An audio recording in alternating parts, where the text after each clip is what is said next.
Bonjour à tous et bienvenue autour de cette grande table. Comment être vivant ensemble après la piste animale? Le philosophe Baptiste Morisot poursuit sa réflexion autour de la nature et du vivant. Il enquête sur la vie et les manières de cohabiter. Dans un nouvel essai qui paraît chez Actes Sud, il sera notre invité à retrouver à partir de 12h55. Mais d'abord, la première est franco-tunisienne, la seconde marocaine. Les réalisatrices Manel Labidi et Mariam Touzani, dont les films Un divan à Tunis et Adam sortent en salle ce mercredi pour l'un, le suivant pour l'autre, sont nos invités à écouter tout de suite sur France Culture ou plus tard, si vous le souhaitez, sur franceculture.fr. Toutes deux ont choisi de placer la femme au centre de l'écran pour raconter le changement.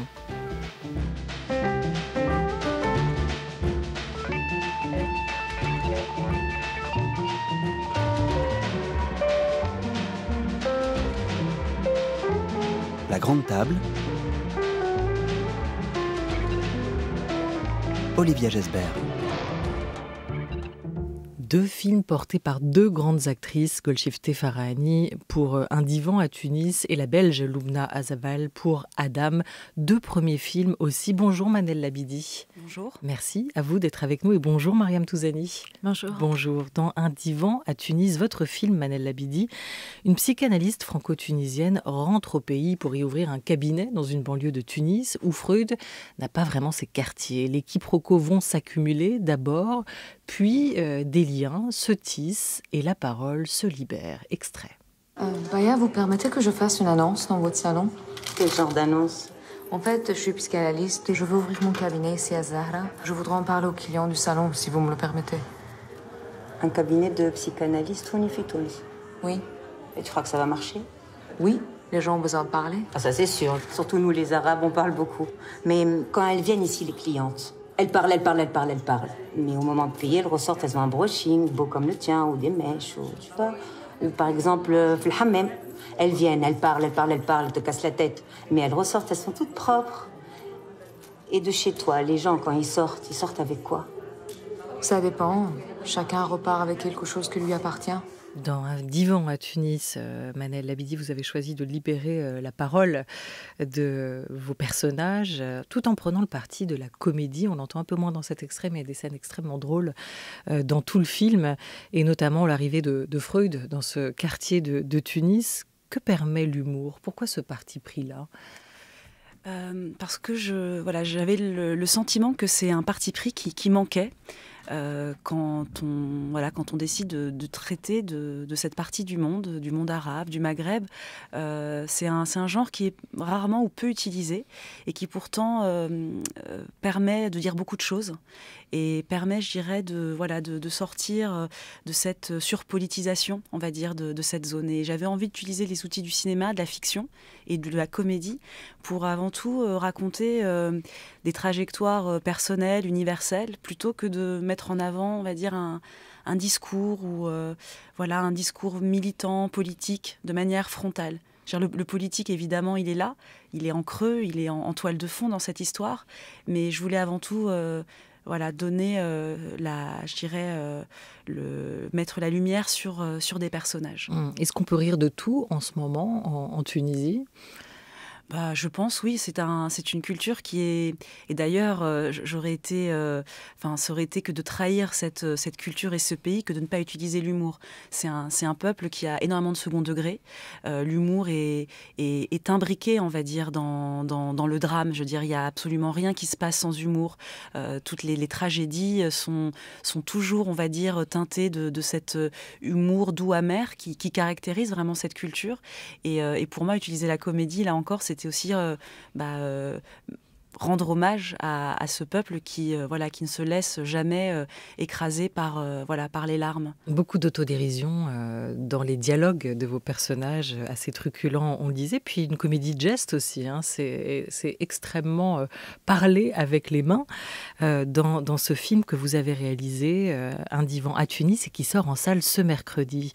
À vos côtés, je le disais, Mariam Touzani, réalisatrice de Adam, une histoire d'amitié, de rencontre entre deux femmes, dans la médina, cette fois de Casablanca au Maroc. Abla, interprétée par Loubna Azabal, est mère d'une fillette de 8 ans. Elle tient seule un commerce, pâtisserie, boulangerie, quand Samia, Nisrine et Radi, à l'écran, débarquent dans leur vie. C'est un film, au contraire, très intimiste, que vous avez pensé comme tel, Mariam Touzani, très intérieur, avec beaucoup de silence au début, avant que la parole se libère. Oui, absolument, comme vous dites, avant que la parole se libère, parce qu'il était essentiel pour moi de pouvoir explorer l'intériorité de ces deux femmes, de pouvoir raconter aussi cette société à travers l'impact qu'elle avait sur elle, mais pas forcément de rester à l'extérieur, de vivre cette société de l'extérieur. Je voulais vraiment voir comment elle impactait sur elle et comment ces deux femmes allaient évoluer, comment cette rencontre allait évoluer, comment elle allait les transformer et comment justement au fil des jours, elles allaient pouvoir renaître à la vie quelque part, être confrontées à elles-mêmes et renaître à nouveau. On va écouter un extrait de la bande-annonce. سمعت بواحد المرة كنت تاخد الدراري الصغار وكتلقى لي يربيهم. شنو ندير؟ خليه يتولد بلا سمية ولد الحرام.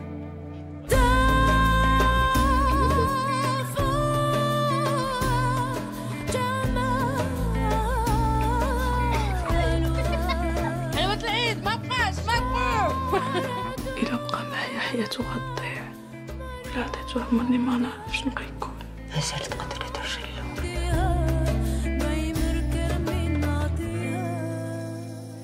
Un mot du choix des langues dans vos deux films. Adam, c'est en arabe du début jusqu'à la fin, alors que vous avez choisi Manel Labidi dans un divan à Tunis, un langage mixte, mélangé. On est entre l'arabe et le français en permanence. Oui, c'était un vrai parti pris parce que, en tant que binationale, j'ai grandi en France, je suis née en France de parents immigrés tunisiens. À la maison, les deux langues se sont toujours télescopées. Et en Tunisie, c'est un pays évidemment francophone où le français côtoie l'arabe de manière assez naturelle. Et j'avais envie justement d'avoir ce mélange, ne serait-ce que pour la musique qui me rappelle ma maison, qui me rappelle le pays que je connais et que je décris dans ce film. Mais ça dit à la fois quelque chose du vécu de vos personnages et notamment de votre psy qui, elle, a vécu en France, étudié en France et qui revient au pays avec ce double langage aussi, cette double langue et ce double bagage, tandis que vos personnages aussi, Mariam Touzani, ces deux femmes qui vont se rencontrer, elles ne sont jamais parties. L'une arrive de son village, elle cherche refuge dans l'anonymat de la banlieue d'une grande ville, tandis que celle qu'elle découvre là-bas, qu'elle rencontre, Abla, elle, n'est jamais partie. Absolument. Abla n'est jamais partie de sa Médina, de Casablanca, en fait. Et donc, du coup, oui, c'est sûr qu'on parle arabe parce que ça fait partie de qui sont ces femmes. Ces femmes ne sont pas... c'est-à-dire, le français n'est pas une langue avec laquelle qu'elles vont utiliser pour communiquer. Ce n'est pas des femmes forcément qui ont fait des études non plus. C'est vraiment des femmes du peuple que j'ai eu envie de raconter. C'est vraiment ces femmes qu'on voit rarement à l'écran. C'est des femmes qui, quelque part, n'existent pas justement aux yeux des autres parfois. Et votre actrice dit que ça a été d'ailleurs un défi, Loubna, qui incarne Abla, pour elle de réapprendre cet arabe des quartiers. Elle qui vit en Belgique, qui a toujours aussi mélangé ces langues-là, elle a dû en repasser par un apprentissage de l'arabe comme il se parle, avec cet accent, presque ce dialecte aussi.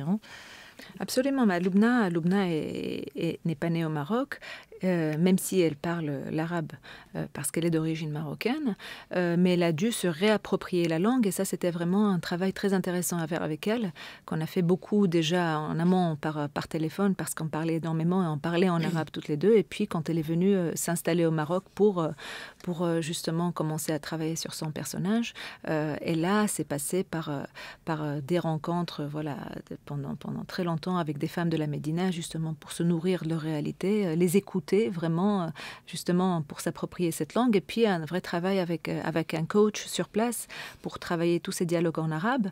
Et au final, il y a eu quelque chose de très, très beau aussi dans ce que ça a produit en elle, cette réappropriation de la langue, réappropriation de ses racines aussi, je pense. Pourquoi ces deux actrices, vous les avez découvertes où? Lubna Azabal, c'était dans Incendie pour vous? Absolument, dans Incendie, et je l'avais adorée dans Incendie. Et puis, voilà, quand on s'est vu pour Adam, c'était juste une évidence, parce que Lubna vraiment avait toute cette vérité que je cherchais, cette puissance et cette fragilité que je cherchais dans le personnage de Abla. Et pour vous, Golshifteh Farahani, qui est franco-iranienne en plus aujourd'hui, et que vous importez en Tunisie, ou exportez, je ne sais pas dans quel sens. Elle a appris l'arabe pour le film? Alors, elle avait déjà des notions.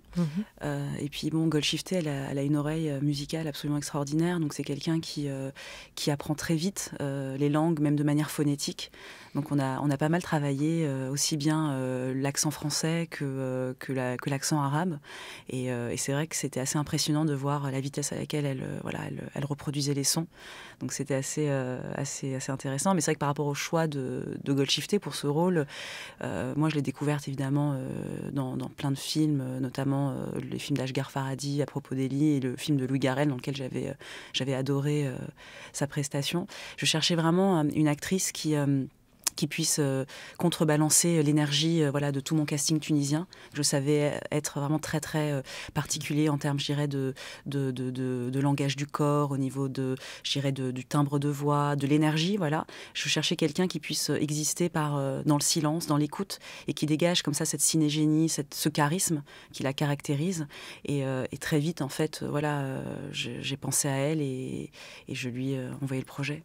Voilà. Abla, l'héroïne de votre film, Mariam Touzani, est une veuve. Elle vit dans ce rez-de-chaussée de cet immeuble avec sa fille de 8 ans, avec qui elle a des relations assez froides, assez tendues, peu de tendresse. On sent que c'est une femme qui a tout verrouillé. Elle va devoir ouvrir sa porte, donc, ou elle va choisir d'ouvrir sa porte à cet inconnu. Enceinte, elle va aussi, du même coup, s'ouvrir à son tour. De quoi se protège-t-elle jusque-là ? Elle se protège quelque part, elle se protège de beaucoup de choses. Et c'est une femme qui est en fuite, tout comme Samia, justement. C'est la rencontre de deux femmes en fuite. Mais Abla se protège de sa douleur, de la douleur de sa perte, parce qu'elle n'a pas réussi à faire son deuil, elle n'a pas réussi à dépasser cette douleur-là, mais elle se protège aussi de sa société, parce que c'est une société qui n'accepte pas, qui n'admet pas qu'une femme puisse faire le choix de rester seule, qu'une femme choisisse derrière le veuvage, justement, de ne pas se marier à nouveau. Et elle fait ce choix-là parce que c'est une femme qui est capable d'exister par elle-même, qui est capable de travailler, d'élever sa fille toute seule. Et donc, elle se protège de ça. Elle se protège des hommes qui peuvent voir en elle aussi une proie facile, justement, à partir du moment où il n'y a pas un homme à la maison qui voit en elle une femme de disponible. Et donc, elle se protège justement à double tour de cette société-là. Et après, elle se protège d'elle-même. Elle se protège d'elle-même parce qu'elle a peur, justement, de faire face à ses émotions.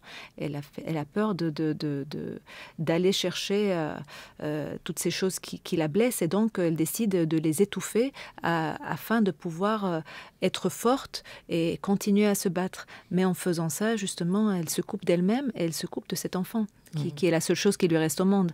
Et c'est aussi justement comment cette femme va renaître à la vie, comment elle va se redécouvrir femme, comment elle va redécouvrir sa féminité, mais aussi comment elle va redécouvrir sa maternité à travers la maternité de cette autre femme qui arrive chez elle à la maison.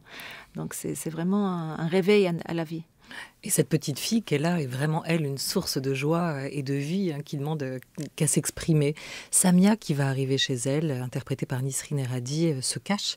Elle se cache à la fois de ses parents, du regard des voisins, du regard du quartier tout entier. Elle est enceinte d'un homme qui a promis de l'épouser avant de l'abandonner. Elle est désormais considérée comme une paria. Elle sait qu'elle doit partir et on l'évoque, elle va jusqu'à Casablanca pour se cacher dans l'anonymat de la ville.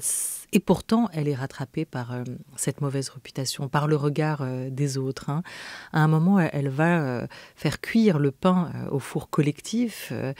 Samia se voit tendre un tabouret pour s'asseoir et une femme lui dit « c'est quand même Pourquoi elle a le droit à un tabouret, pas moi, alors que j'attends depuis 1 heure? C'est facile d'aller te faire engrosser dans la rue aujourd'hui et qu'on te fasse des gentillesses. Aujourd'hui, c'est des mots qu'on pourrait encore entendre dans un quartier populaire de Casablanca. Ah mais bien sûr, c'est des mots qu'on entend.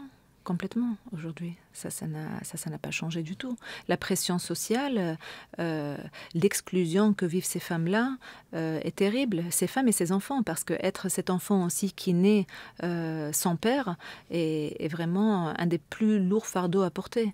Donc ces femmes souffrent terriblement de ça. Elles sont rejetées, elles sont mises au banc de la société, traitées comme des parias. Justement, vous parlez de cette scène qui est une des seules scènes vraiment où on est confronté à l'extérieur, et c'est encore une fois parce que j'avais pas envie on est confronté à l'extérieur de différentes façons dans le film, mais là c'est d'une manière assez frontale, parce que justement on voit vraiment le regard des gens, on entend vraiment ce que les gens disent. Après, moi la pression que j'avais envie de raconter était aussi une pression sur laquelle on ne met pas forcément de mots. J'avais envie qu'on ressente cette pression à travers les personnages, qu'on ressente cet extérieur, qu'on comprenne à quel point la vie de ces 2 femmes était conditionnée parce que cette société leur imposait, parce que cette société leur volait aussi. Parce que d'un côté, on a une femme à qui on vole la vie de l'enfant qu'elle porte, de l'autre côté, on a une femme à laquelle on a volé la mort aussi. Donc j'avais vraiment envie qu'on puisse vivre ça de cette manière-là. Oui, parce que Samia, elle, se cache effectivement de ses parents. Elle, et c'est tout le dilemme du film, va devoir choisir entre garder cet enfant et faire de lui aussi un être à part dans la société, un bâtard, comme elle le dit, ou de donner cet enfant dès sa naissance, sans prendre le temps de s'y attacher, cet enfant du péché, comme elle le raconte. Pourquoi lui faire payer pour une erreur qu'il n'a pas commise lui? Ce serait injuste, c'est mon erreur à moi. Et Abla, de son côté, elle doit aussi accepter qu'il n'y a pas de place pour les femmes dans le deuil de ce mari qu'elle a pu perdre. Votre héroïne dans le divan de Tunis, Manel Labidi, Selma, elle doit aussi affronter le regard des autres, qui est ce médecin qui propose aux hommes et aux femmes du quartier de s'allonger sur son divan.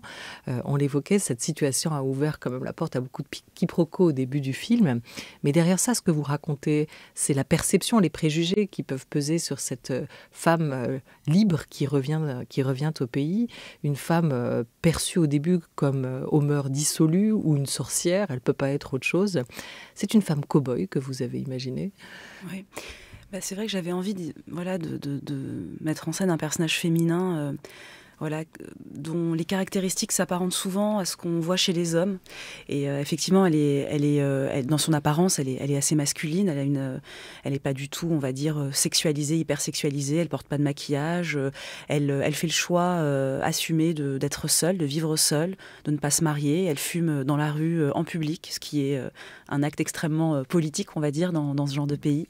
Et c'est vrai que de par ses choix, elle transgresse, alors qu'à Paris, elle est tout simplement une fille banale, voire chiante, on pourrait même dire.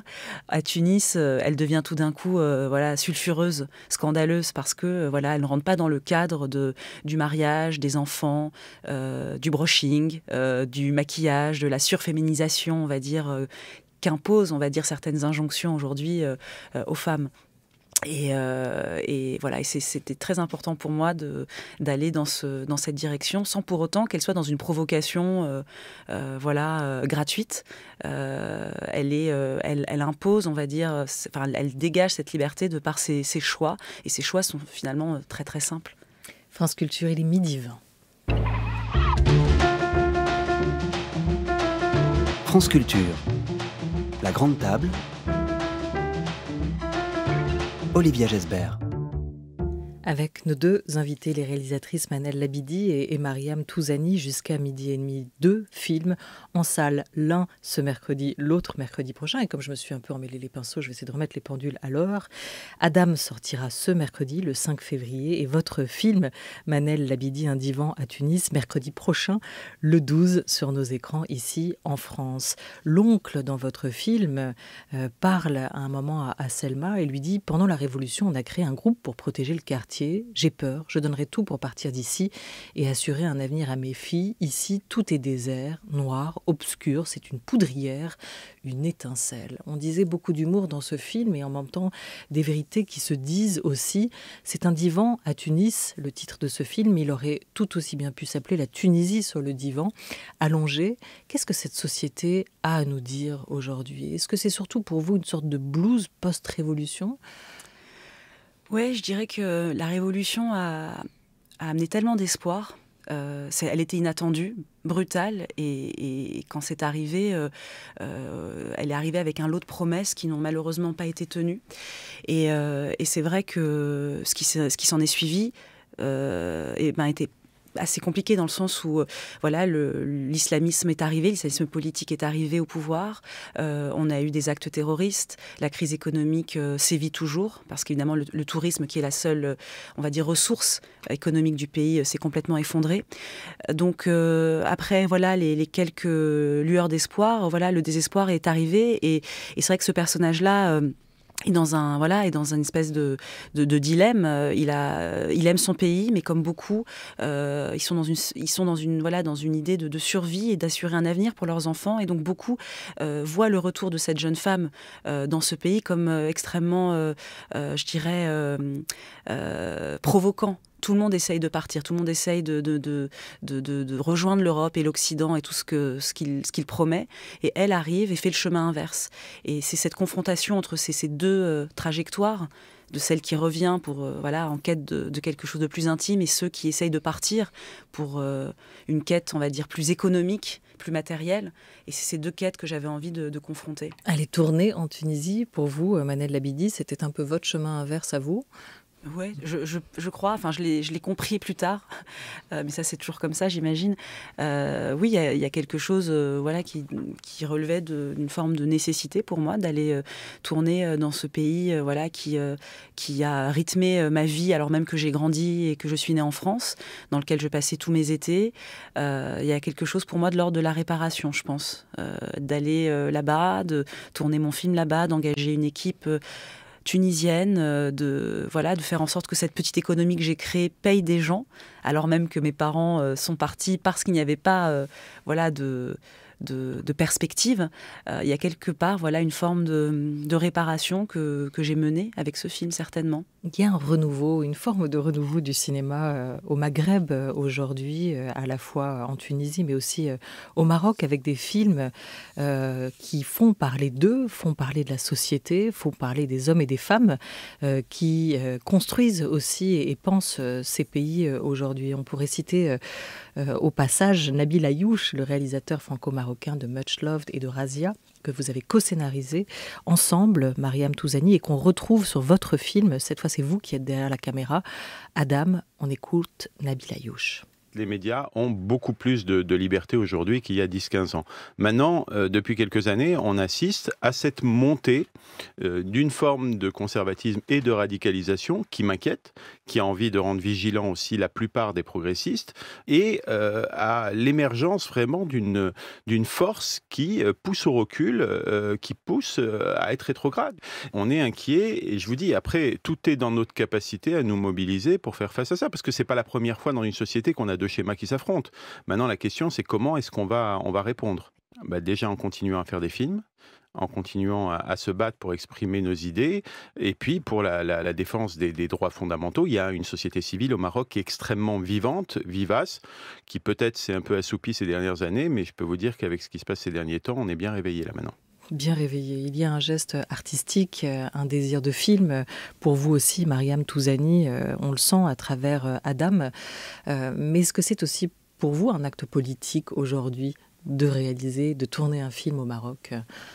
Bien sûr que c'est un acte politique. Et c'est un acte politique parce que ce que je souhaitais avant tout, c'était de raconter cette histoire, mais qu'à travers cette histoire, on puisse soulever des questions que j'estime essentielles.